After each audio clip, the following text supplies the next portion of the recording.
하셨습니까? 제 목소리가 약간 껄쩍지근하죠? 제가 감기가 걸렸습니다. 이제 날씨가 많이 추워지시니까요, 건강 조심하시고요. 저같이 걸리지 마시고 건강히 잘 지내시길 바랍니다. 제가 기도하고 시작하겠습니다. 참으로 고마우신 아버지 하나님, 은혜를 감사합니다. 오늘도 이 추운 날씨 속에서도 우리를 불러 모아주시고 하나님의 말씀을 귀로 들을 수 있도록 인도하여 주심을 감사합니다. 아버지, 도와주시옵소서. 말씀을 사모하여 모여 싸우니 그 말씀이 우리의 심령에 새기게 도와주시고 이로 인하여 하나님 앞에 영광을 돌리는 데 부족함이 없는 저희로 인도하여 주시고 함께하여 주시옵소서. 아버지께서 오늘도 그리하여 주실 줄 믿사오며 예수님의 이름으로 기도드리옵나이다. 아멘. 목소리가 조금 불편하시더라도 이해해 주시길 부탁드립니다. 제가 감기 안 걸리려고 부단히 노력을 하는데 그렇게 됐습니다. 오늘은 신명기 29장 16절에서 30장 20절까지 꽤 긴 부분을 좀 말씀을 드리려고 합니다.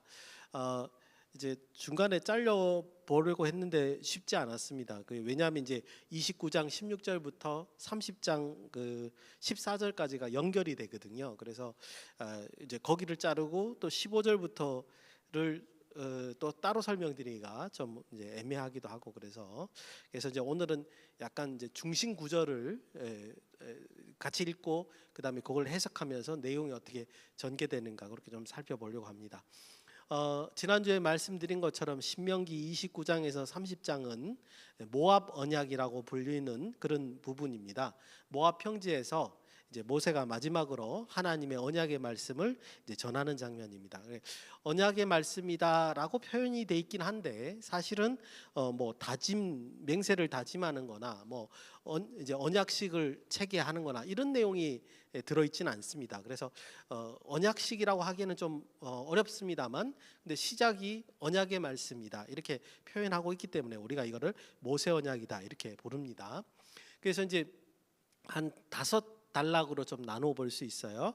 지난주에 보셨던 거 이제 2단락을 먼저 보셨는데 29장 1절에서 9절은 이제 이스라엘의 역사를 이제 몇 가지 선택된 어떤 사건들을 통해서 회고를 하죠. 그런 거 지난주에 보셨습니다. 그다음에 29장 10절에서 15절은 이 언약의 대상자들이 누구냐. 근데 지난주에 말씀드릴 때 미래 세대까지 포함된다는 거죠. 당연히 미래 세대가 포함돼야 됩니다. 왜냐하면 약속의 땅에 들어가서 그 언약을 유지할 사람들은 미래 세대이기 때문에 그렇죠. 그래서 미래 세대까지 포함된다는 게 참 놀라운 거라고 말씀을 드렸고요. 오늘 이제 29장 16절부터 이제 보시게 될 텐데 16절부터 29절은 언약에 불순종했을 때 그 징계와 그 효과, 언약을 불순종할 때 어떤 일이 벌어졌느냐 요거에 대한 설명을 하고 있어요. 그 다음에 이어지는 30장 1절에서 14절은 불순종한 이후에 다시 순종할 때, 이제 앞에 부분은 뭐예요? 순종할 때 얻는 복이라고 한다면 오늘 보는 거는 불순종할 때 그 내리는 징계에 관한 거. 그 다음에 불순종했다가 다시 순종의 자리로 왔을 때 그런 모습을 이제 설명하고 있다는 겁니다. 그러니까 일종의 회복이죠.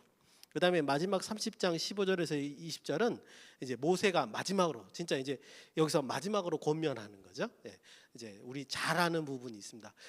화와 복을 너희 앞에 두었다. 너희가 복을 택하고 생명을 택해라. 이렇게 이제 마무리 짓는 부분이 여기다. 이렇게 말씀을 드릴 수 있습니다.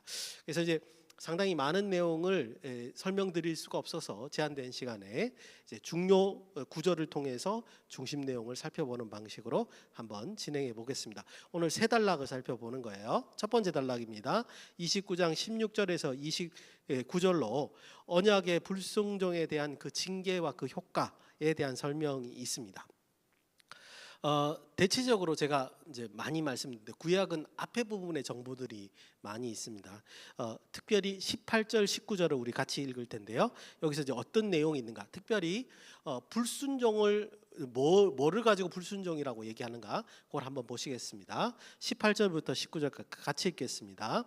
너희 중에 남자나 여자나 가족이나 지파나 오늘 그 마음이 우리 하나님 여호와를 떠나서 그 모든 민족의 신들에게 가서 섬길까 염려하며 독초와 쑥의 뿌리가 너희 중에 생겨서 이 저주의 말을 듣고도 심중에 스스로 복을 빌어 이르기를 내가 내 마음에 완악하여 젖은 것과 마른 것이 멸망할지라도 내게는 평안이 있으리라 할까 함이니라. 예, 이렇게 돼 있습니다.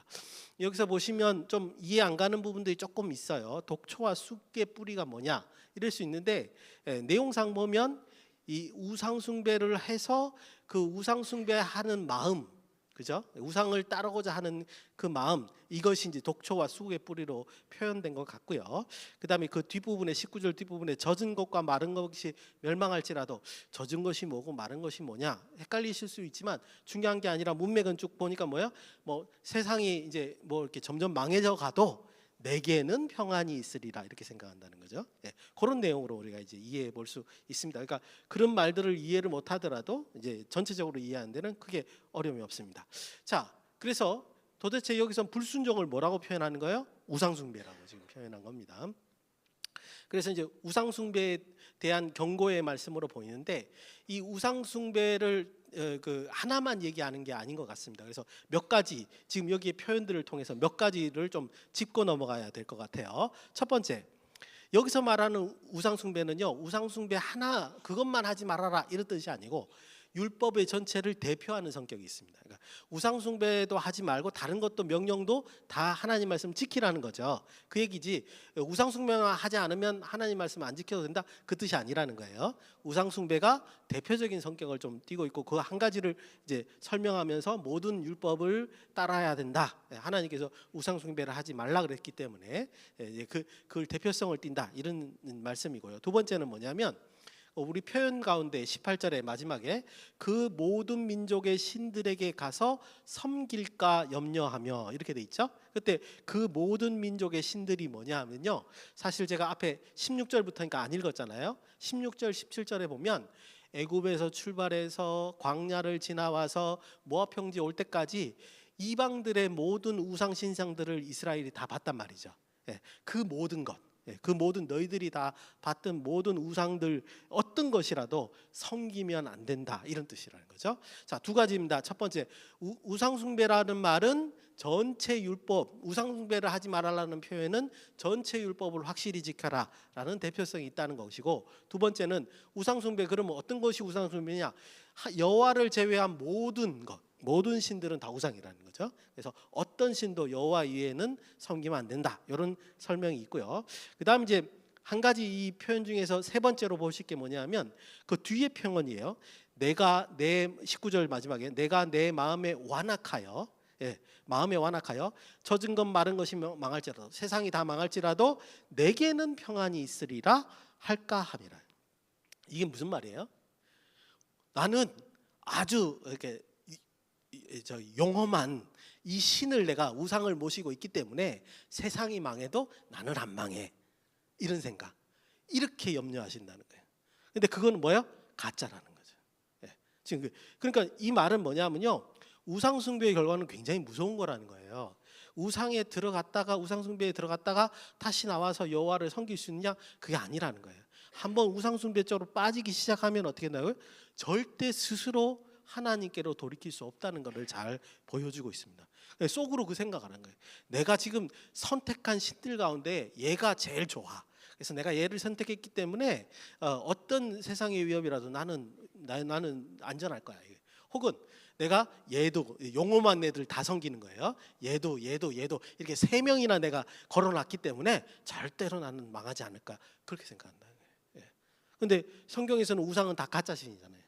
그러니까 다 헛된 그 자만에 빠져 있는 그런 상태. 그래서 하나님께로 못 돌아오는 상태를 여기서 표현하고 있다는 거죠. 그렇게 18절과 19절을 읽어야 되고 그렇게 빠지면 안 된다라고 지금 경고하고 있습니다. 그런데요, 사실은 그거보다 더 위험한 얘기가 20절 이하부터 등장을 합니다. 저는 이 뒤쪽 부분을 더 유심히 봐야 된다는 거예요. 먼저 설명드릴게요. 20에서 21절은 이런 자들은 하나님께서 절대로 용서하지 않는다. 이제 그렇게 얘기하셨어요. 20절에 그의 이름을 천하에 지어버린다 말씀을 했고, 21절에 이스라엘 모든 지파 중에서 그를 구별하신다. 이때 구별하신다는 말은 히브리어로 말하면 분리한다는 뜻이에요. 그러니까 이제 우리가 좋은 거를 선택할 때 구별한다라고 표현하지만 이건 나쁜 뜻으로 분리해 버린다는 거예요. 그 뜻이에요. 버린다는 의미로 지금 표현하고 있습니다. 그래서 마치 20절에서 21절의 내용을 보면 개개인의 이런 우상숭배의 일탈 행위를 하나님이 개개인적으로 징계하는 걸로 끝나는 것 같이 느껴지잖아요. 그런데 22절부터 나오는 내용은 그게 아니에요. 이게 더 중요하다는 거예요. 저는 다시 한번요. 앞에 우상숭배를 하지 말아라 경고를 했잖아요. 근데 20절, 21절을 보면 우상숭배 때문에 개개인이 그렇게 징계를 받을 거다라고 표현되어 있는 것 같이 보여요. 하지만 뒤에 그 우상숭배의 결과를 설명하는 측면에 보면 22절부터 보면 그게 그런 말이 아니에요. 22절부터 29절의 양상을 보면요, 심판이 온 땅에 임합니다. 22절 재앙과 질병이 그 땅에 임하고요, 23절 유황과 소금으로 대비되는 가뭄, 그 땅에 가뭄이 드는 거예요. 그래서 미래 자손들과 지나가는 나그네들이 그 땅을 보면서 이렇게 얘기하는 거예요. 어찌 이 땅이 이같이 행해졌느냐, 이같이 크고 맹렬하게 노하심, 하나님 왜 이들에게 이렇게 노하셨느냐, 이렇게 묻게 된다는 거예요. 여러분들 이게 무슨 말이에요? 우상 숭배를 개개인이 시작을 했는데 그 효과가 어떻게 된다는 거예요? 이스라엘 전체로 퍼진다는 겁니다. 그 우상 숭배라는 거는 그렇게 위험하다는 거예요. 한 개개인이 우상 숭배를 했는데 그걸로 끝나는 게 아니라 전체로 퍼진다. 이렇게 우리가 이해해 볼 수 있습니다. 그 우상 숭배 악영향을 여기서 설명하고 있다는 거죠. 그래서 하나님이 그들이 속한 그 땅을 징계하시는 거예요. 대표적으로 제가 전에도 한번 설명을 드렸죠. 창세기 3장 같이 3장에 아담이 범죄하니까 땅이 엉겅퀴를 냈잖아요. 마찬가지로 하나님의 그 명령을 어겨서 죄를 지은 그 악인이 이스라엘 백성들이 되니까 그 약속의 땅이 황폐해지는 거예요. 먹을 것을 내놓지 않아요, 땅이. 그렇게 이제 반응을 하게 되는 것을 우리가 볼 수 있습니다. 그래서 여기서 모세가 강조하는 어떤 누구도, 이 뜻이죠. 어떤 누구도 우상 숭배하면 안 된다. 이스라엘 백성은 어떤 누구도 만약에 하기 시작하면 이것이 암암리에 퍼져서 온 땅이 우상 숭배한다는 거예요. 실제로 이스라엘이 그랬습니다. 그렇죠? 실제로 그랬어요. 여러분들 역사서 가만히 보시면 그렇잖아요. 왕이 우리가 표현할 때 경건한 왕들은 기본적으로 산당을 철폐하고 율법서를 가져다가 율법대로 제사를 지내고 이렇게 표현되어 있는데, 그때 그 국가에서 산당을 폐지하는데도 계속 남아 있어요, 산당이. 우상숭배라는 건 그런 거라는 거예요. 그렇게 된다는 걸. 그래서 모세가 처음부터 지금 뭐라 그러냐면 너희는 약속의 땅에 들어가면 어느 누구도 우상숭배를 하면은 안 된다. 그리고 그렇게 우상숭배한 사람을 어떻게 하라고요? 아예 제거하라. 돌로 쳐서 죽여라. 하는 겁니다. 그런 뜻입니다. 지금 그래서 이게 24절까지의 내용이 그런 말씀이다. 우리가 이렇게 이해해 볼 수 있습니다. 25절에서 26절은요. 이제 아까 질문했잖아요. 어떻게 하나님이 이렇게 맹렬하게 노하셨느냐? 그거에 대한 대답입니다. 대답을 어떻게 하고 있냐면 이렇게 말합니다. 이게 더 걸작이에요. 그들이 여호와의 언약을 버리고 다른 신들에게 가서 숭배함으로, 그 다음 내용이 중요해요. 뭐라고 되냐면 제가 이제 지금 짧게 말씀을 드린 겁니다. 책에 기록된 저주를 받았다는 거예요. 이게 굉장히 중요해요. 그러니까 하나님은요 이미 뭐 했다고요? 너희가 이렇게 하면 벌을 받는다라고 다 이미 책에 기록까지 해놨다는 거예요. 근데 그들이 그 기록대로 갔다는 거예요. 지금 그 얘기를 하고 있습니다. 그래서 여기서 굉장히 중요한 얘기가 있는데 이런 얘기예요. 우리 이제 크리스찬도 마찬가지고 이스라엘 백성도 마찬가지고 이스라엘 백성들의 이제 사역 받은 그 사명이 뭐냐면요. 약속의 땅 안에서 하나님의 나라를 이루고 하나님의 나라가 얼마나 공의롭고 정의롭고 자비하며 사랑이 넘치는지를 드러내는 삶이에요. 그래서 주변 열방들이 그것을 보고 연합하게 하는 그런 목적을 띠고 하나님이 이스라엘 백성들을 약속의 땅으로 보낸 거거든요. 그런데 반대로 이들이 약속의 땅에 가가지고 우상 숭배하고 범죄를 저지르게 되면 어떤 일이 벌어지는 거예요? 오히려 하나님을 더럽히게 되는 거죠. 하나님의 이름을 더럽히게 되고 하나님에게 불명예를 안기는 일이 벌어지게 된다는 거예요. 그렇죠? 예. 그럼 우리 마찬가지이죠. 우리 하나님과 저 백성들 사이의 관계를 부모와 자식 간의 관계로 표현하면 아주 딱 맞습니다. 예, 자식이 이 아이는 이제 우리 가문의 사람이야 이렇게 했는데 나가서 착한 일을 하고 좋은 일을 하면 가문이 이름을 얻게 되는 거고, 악한 일을 하면 가문이 욕을 얻게 먹는 거 똑같은 거라는 거죠. 그런 사명을 이스라엘 백성들에게 줬다는 겁니다. 그래서 불순종으로 인하여 다른 민족들에게 놀림거리와 속담과 비방거리가 될 수 있다는 사실을 여기서 잘 보여주고 있다는 거예요. 지금 25절에서 26절의 답이 그거예요. 왜 하나님이 이렇게 진노하셨느냐? 왜요? 그들이 책에 기록된 대로 그 저주의 길로 갔기 때문에 그렇게 된다. 이렇게 지금 표현하고 있다는 겁니다. 이게 지금 29장까지 뭐예요? 하나님의 명령을 불순종할 때 벌어지는 그 징계와 그 효과에 관한 얘기들을 하고 있습니다. 두 번째 단락입니다. 30장 1절에서 14절입니다. 여기는 이제 저도 놀란 게 뭐냐하면 물론 이제 이 내용이 그 불순종한 상태에서 만약에 순종으로 돌아오려면 어떻게 되냐 이런 말로도 이해될 수 있습니다만, 이 30장 1절 14절은 불순종에서 순종으로 돌아올 때 돌아오는 거에 대한 얘기를 좀 하고 있다는 거죠. 그래서 조금 이따 읽고 말씀을 드리겠습니다만, 저는 놀란 게 뭐냐면 모세가 이스라엘 백성이 불순종할 거를 뭔가 예측하는 느낌이 든다는 거예요. 가나안 땅 아직 들어가기도 전인데 이스라엘이 벌써 불순종할 거를 알고 있다는 느낌이 든다는 거죠. 1절에서 2절을 같이 읽겠습니다. 30장 1절에서 2절입니다. 시작. 내게 진술한 모든 복과 저주가 내게 임함으로 내가 내 하나님 여호와로부터 쫓겨간 모든 나라 가운데에서 이 일이 마음에 기억이 나거든 너와 내 자손이 내 하나님 여호와께로 돌아와 내가 오늘 내게 명령한 것을 온전히 따라 마음을 다하고 뜻을 다하여 여호와의 말씀을 청종하면. 아멘. 요 말씀을 좀 구체적으로 살펴봄으로써 돌아오는 과정이 뭔가를 조금 묵상해 보려고 합니다. 굉장히 1절 2절이 의미하는 바가 좀 크다고 생각이 돼요. 첫 번째, 이제 여러분 1절에 보시면 이 표현이 있습니다. 내가 네게 진술한 모든 복과 저주가 너에게 임함으로, 이렇게 돼 있죠.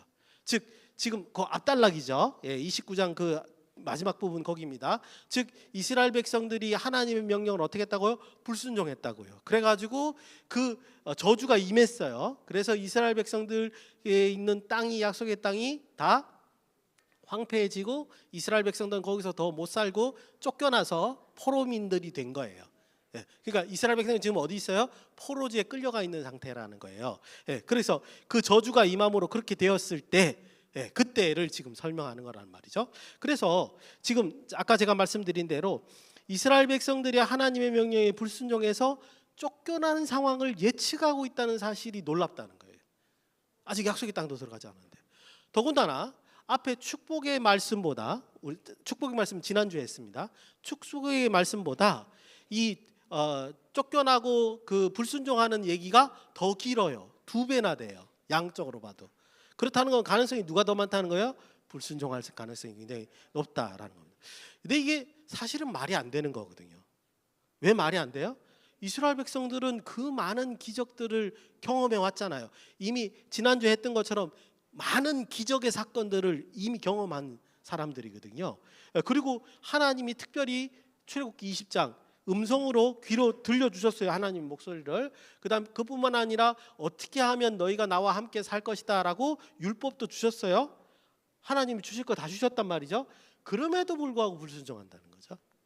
이게 참 놀라운 일이다, 이렇게 이제 말씀을 드릴 수 있습니다. 그런 거를 지금 예측한다는 게 놀라운 일이라는 거죠. 그다음에 둘째, 여기서 어떤 걸 또 표현을 기억해야 되냐면 그 말씀 중에 1절 마지막입니다. 이 일이 내 마음에 기억이 나거든, 이렇게 돼 있죠. 도대체 이 일이 마음에 기억나는 이 일이 뭐냐 이거죠. 이거는 아마 제가 이제 말씀을 안 드렸지만 29장 29절 말씀이 아닌가 보여져요. 29절 말씀 제가 읽겠습니다.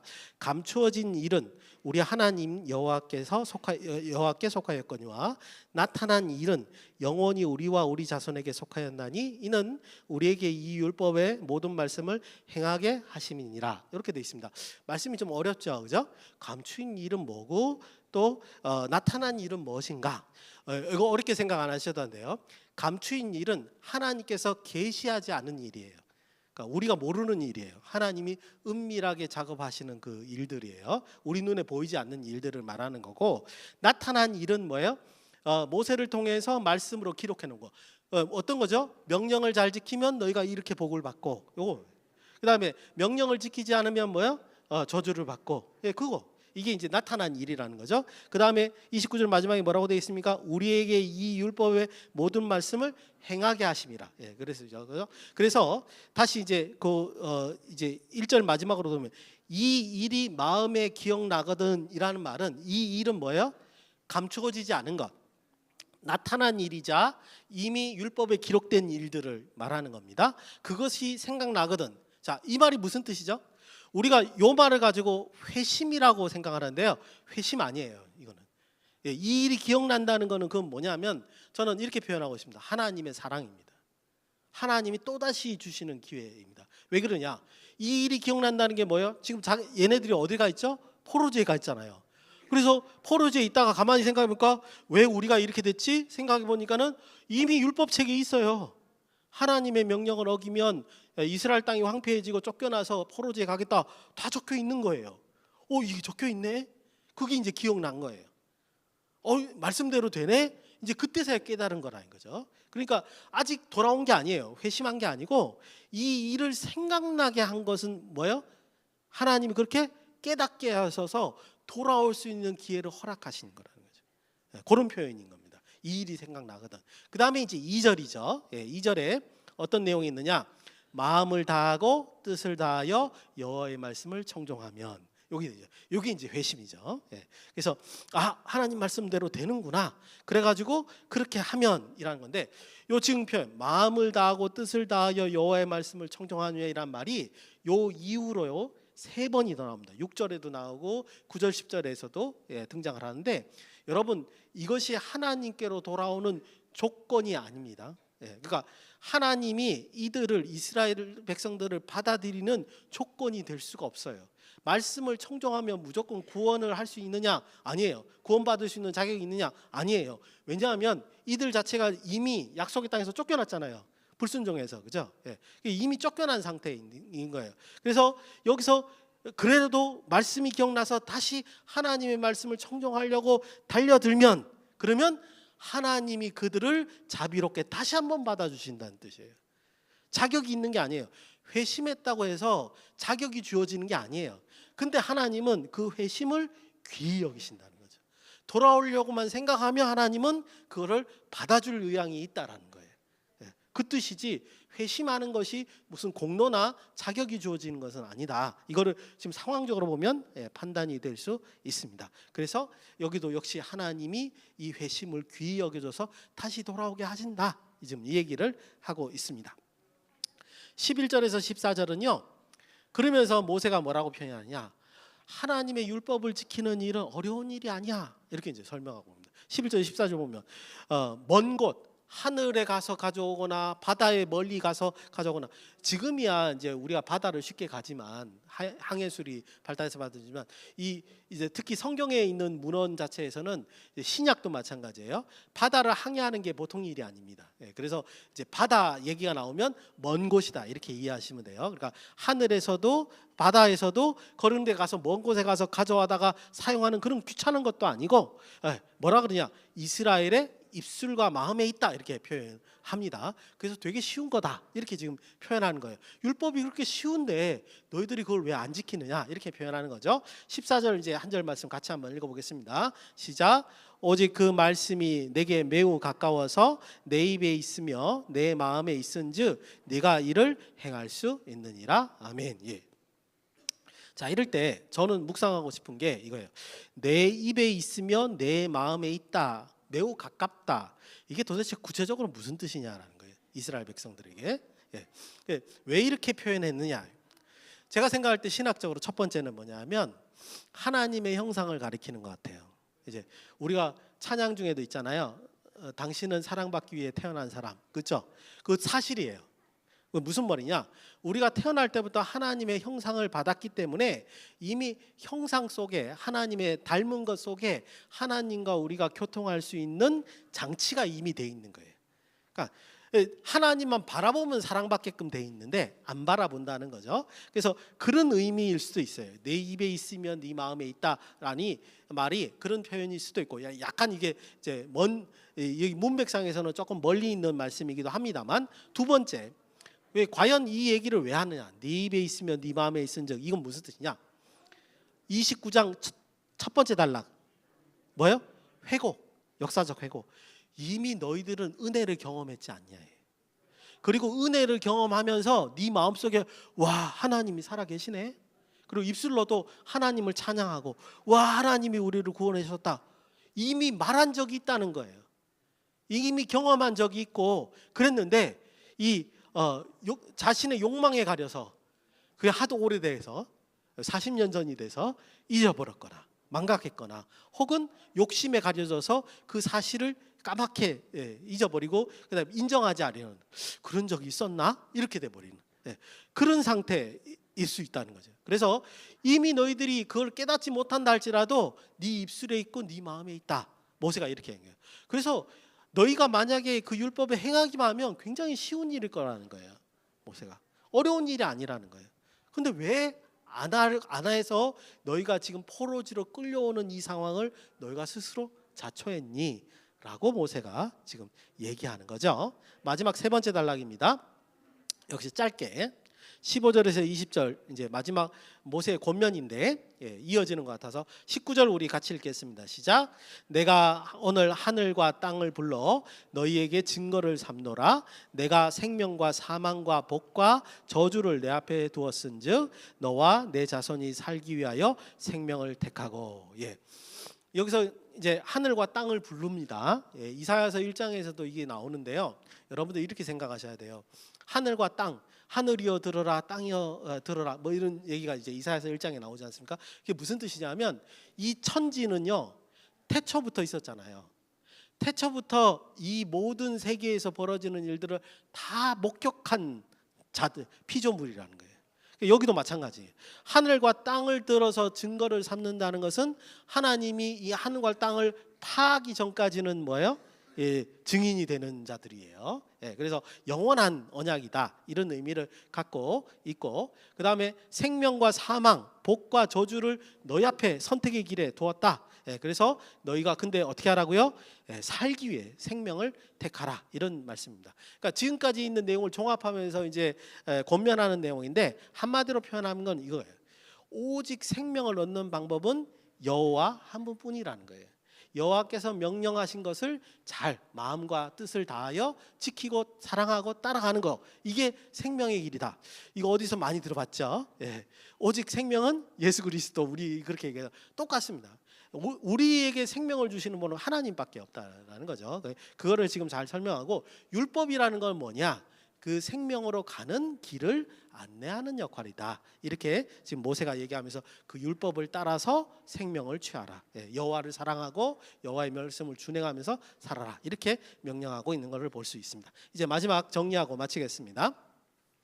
오늘 말씀 가운데 가장 중요한 것이 무엇이냐 하면 불순종에서 30장 1절에서 이제 앞에 부분이죠.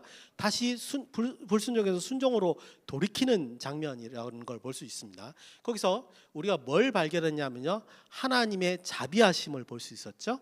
회심도 우리가 돌아갈 수 있는, 순종으로 돌아갈 수 있는 자격이 되지 않습니다. 이미 죽음의 상태까지 갔기 때문에. 근데 그 회심을 한 것, 마음을 돌린 것 자체를 하나님이 귀히 여기셔서 우리를 다시 돌아오게끔 이제 역사하신다는 걸 우리는 알았습니다. 근데 여기서 더 중요한 사실을 하나 우리에게 보여주는 게 있습니다. 그게 뭐냐면요, 이런 일들이 있기 전에 하나님의 말씀이 있었다는 거예요. 그게 도대체 무슨 말이냐? 자, 보세요. 우리 오늘 말씀 가운데 아주 중요한 사실인데 뭐냐면 하나님이 이미요, 이런 지금 모세가 왜 29장 후반부터 저주의 일을 적어 놓냐는 거예요. 너희가 말씀을 불순종하면 이런 저주를 받게 되고, 그 다음에 혹시 불순종해서 순종으로 돌아오려면 이렇게 마음을 다하고 뜻을 다해서 생각난 대로 이렇게 하나님께 돌아오, 이런 얘기를 왜 적어 놓냐는 거예요. 왜 적어 놓은 거예요? 지금 이 말씀이 그게 실제로 일어날 수 있다는 걸 딱 적어놓고, 적어놨다는 것은 변경되는 게 아니잖아요. 그러니까 하나님의 은혜가 먼저 말씀으로 기록되어 있는 거예요. 우리는 뭐 하면 돼요? 거기에 참여만 하면 된다는 거예요. 지금 그런 얘기를 여기서 하고 있습니다. 즉 원래 하나님의 말씀은 우리의 삶을 결정하는 거예요. 우리가 막 선택할 수 있는 게 아니라 결정돼 있는 거예요. 그리고 물론 여기서 이제 생명과 저주의 그 길 중에 하나를 가라고 하지만 모세의 마음은 생명을 택하라는 말이겠죠, 그죠? 그래서 이미 하나님의 은혜가 먼저 임하고 우리가 생명을 취할 수 있는 거라는 걸 오늘 본문을 통해서 잘 이해할 수 있다는 겁니다. 그렇다면 우리도 마찬가지라는 거예요. 우리도요, 하나님의 은혜가 이미 임한 거예요. 여기 와서 이렇게 예배를 드리시는 모든 분들은요, 하나님께서 우리를 인도하시고 은혜가 먼저 임한 거예요. 아직 나는 경험하지 못했어, 이런 분들도 계실 수 있는데 그거는 내가 느끼지 못했을 뿐이지, 이제 그걸 깨닫고 이제 생명을 얻으려고 딱 하면 이미 성경에는 다 있는 거예요. 그 길을 다 열어놓고 계신 거예요. 그 혜택을 아직 우리가 누리지 못하고 깨닫지 못했을 뿐이라는 거죠. 그래서 그리고 또 오늘 30장 1절부터 나와 있는 내용들 보면 혹시 우리가 잘못된 길로 갔을 때 어떻게 하라고요? 불순종에서 순종으로 돌아오는 길을 보여주잖아요. 그렇죠? 이미 다 적혀져 있어요. 그래서 그거를 취하라고 오늘 성경 말씀이 우리에게 권면을 주고 있다, 이렇게 말씀드릴 수 있습니다. 그래, 우리는 그런 길을 걸어가면 안 되죠. 불순종했다 괜히 고난 받고 순종으로 돌아오지 마시고, 이미 이렇게 은혜 받은 상태에서 끝까지 하나님 말씀을 따르고 이제 하나님 명령을 순종하면서 축복을 누리는 그런 저와 여러분이 되시기를 예수님의 이름으로 축원드립니다. 기도하시겠습니다. 고마우신 아버지 하나님, 은혜를 감사드립니다. 오늘도 말씀을 들으며 축복의 길로, 생명의 길로 갈 수 있는 우리 모두가 될 수 있도록 인도하시고 함께하여 주시옵소서. 예수님의 이름으로 기도드리옵나이다. 아멘.